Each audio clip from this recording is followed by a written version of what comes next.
Hi everybody, welcome to this video titled Customer Insights Journeys in a Day Workshop Working with Segments. My name is Craig Kreskis and I am a Cloud Solution Architect here in the Americas team. And I want to say thank you so much for joining us. As I mentioned, the first section here is just around working and creating segments for your demo environment. If you're new to Journeys, it's important for you to understand that the primary role of segments for marketing is to create a collection of related contacts that you or that marketers can target by using inside of customer journeys. Now, segments establish groups of related contacts that you could then target inside of the marketing initiatives. So we can create segments by using the segmentation designer, which we'll do in a moment. And that enables marketers to query across multiple related entities. That can include your contacts, it includes leads, accounts, events, marketing lists, and so much more. So let's get started. In this video, just so you have a visual roadmap of where we're going to go, I'm going to start out by just reviewing segments. From there, we'll go ahead and create segments that we can start to use during the course of this workshop. So we'll start by creating a contact segment. Then I'll create a segment based on leads, and then I'll build upon that to show you just some more complexities that you can further develop in your demo environment. So let's get going. I wanted to start just to make sure we're all on the same page on what segments are as we're building them out.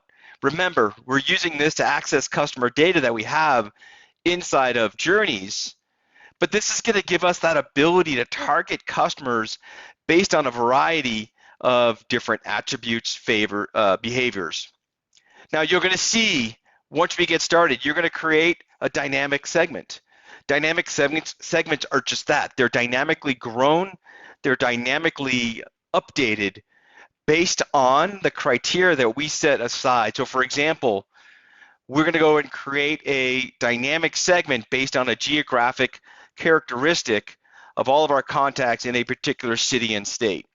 You can see on here I have, again, all the contacts who might have birthdays in a particular month. There are times when creating a static list or a static segment is important. Maybe there is a set list of constituents or stakeholders and it doesn't change. That's a great way for us to create a static segment. Behavioral. Just like it sounds, you're going to be creating a segment based on the behaviors of those contacts and the interactions that they have with our marketing assets. So for example, as we progress through the workshop, we're going to develop emails and text messages and push notifications. And we may want to trigger a journey based on the behavior that our contacts or leads are taking on those channel items. And then you have attributes. Really what these are, again, entities that we would normally work with in all of the Dynamics 365 platform, such as contacts, accounts, leads, or any other entities that we might want to synchronize between Customer Insights Journeys and the other Dynamics 365 apps. Hope that gives you just an easy starting point.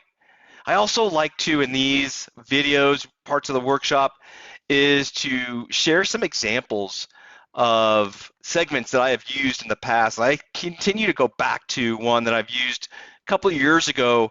While you can see here on the list at the top, right, I've got people who clicked on an email. I have my competitors.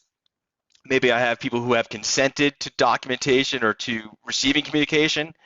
But then I also have, as I was expanding this out, a Dynamics 365 recruitment initiative where I was using this platform to target different partners, whether they were selling our customer engagement solution or they were selling Business Central. And then obviously my message would differ based on their role inside the organization. So if they were technical consultants, I may want to leverage that segment to have them follow a different journey than, say, for example, a business owner who I may want to help understand the profitability of building a Dynamics 365 practice. So again, I keep that here inside my workshop. Again, just to show you another example, once you start to create your segments. You see here I have my contacts in Arizona, Colorado. So you can join segments to create another segment. And then if you open one up, I'll just click on the one that says birthdays. You can see here what happens is you start to build out your segments based on group. So you can see here I have birthday with a relative date, and then you could start to and also. So you could say here within this, I also want to make sure I have a contact name. And then you can also exclude or suppress information to say, give me all of that data, but I don't want to include anyone from this organization. So there's a lot we can do with segments. So let's get started. Again, if you're using your demo environment and following along with this video, I think that's great. We're going to start by creating a segment from our contacts. So once you are logged into Customer Insights Real-Time Journeys, we will select segments on the left navigation pane.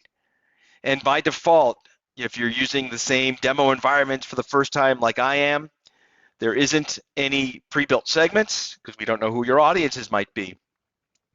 Now, how this works is the Query Assist, you can see I have it highlighted at the bottom, it enables you to use common words and phrases to describe the people that you would like to include in this particular segment. Now, once you've typed and submit that statement, what happens is it'll start to translate that query into information that we could then use to build our segment. So for example, I'm going to start to type in, and you can see here some of the segments that I have already pre-suggested or typed in. So I just typed in contacts who. I don't need opened an email, but I am going to do is who live in a city and state, Denver, Colorado. So I haven't named the segment yet, but I do have it targeted off of contacts, and I select create.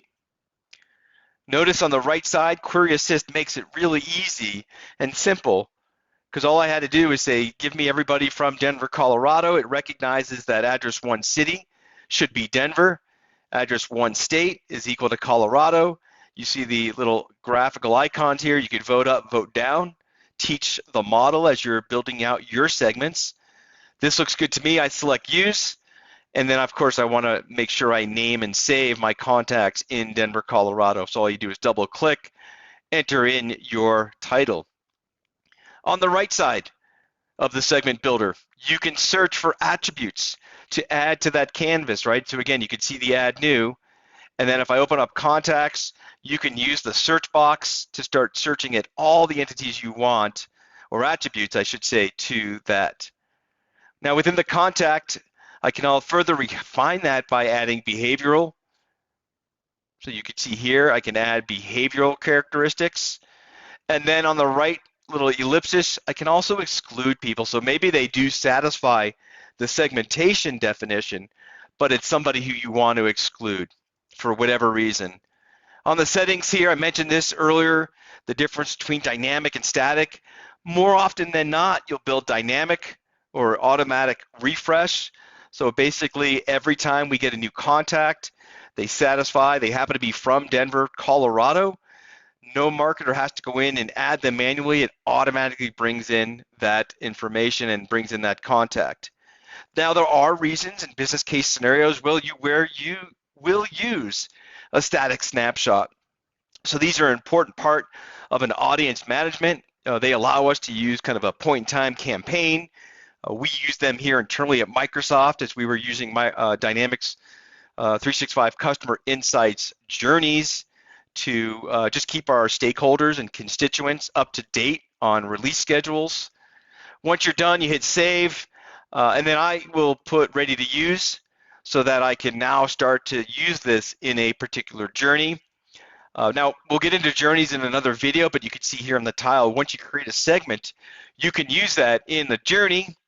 The other thing is it's nice that on a single pane and a single page, the tab to the right, you can see that our members and insights are combined on that single page. So you can see here all of the members that are included in that segment. It makes it just a lot easier for marketers. Now that was how we create segments from contacts. Next, this is the next part I want to do is just show you how we create one from leads. So same thing, you will select segments on the left. We'll create a new segment. You could type the name here, so I have it qualifying lead. Select the drop down and go from contact to lead. Now I'm not going to use the query assist this time. Now I select create, and then you can see the query assist isn't here. You can invoke it. It's just here in the little top right corner, the little Copilot icon. And from here, you've got all of the different characteristics. Maybe here you want to select schedule, and it will schedule a follow-up. Change it to a relative date, and instead of tomorrow, we'll go ahead and change it to 14 days. We'll close that out, and then save your segment. So again, you've got a segment here that is just based off of the lead entity.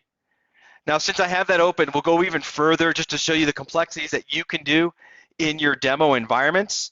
This time you can see I'm going to base it on lead, status, and also the industry. So with the segment canvas still open, again, I could build more complex queries that will reference other tables. Again, this could be something on the account table, could be on an event registration table. So select the plus sign here, search the related entity or the tables. I'm going to just choose account, and I'll add that. Once I've added it, I'm going to go ahead and now search for the attribute that'll define the two tables that are related based on that definition. In this case here, I told you I would select on industry. I'll add it to the existing group, which is group 1. We'll go ahead and add that and map that path. So go ahead and select the related table. We'll choose the parent account for the lead. And then from here, you'll see some of the out-of-the-box industries that come with journeys. I'll just choose financial. It's right there in the center of our screen. And then I hit save. You can see now I've got a much more complex, or I should say more refined segmentation. And then when I select on add new, you can continue further down the line to build out those characteristics. Maybe it's adding another attribute or adding another behavior, or as you saw, maybe even adding another segment. So again, there's a lot you can do with segments, but it is the backbone, and it's important for you to understand how all that works. So again, I want to thank you so much for your time and watching this video. We looked at how to review segments, existing segments. We created one based on the contact. We created another one based on lead, and then we built upon that lead status.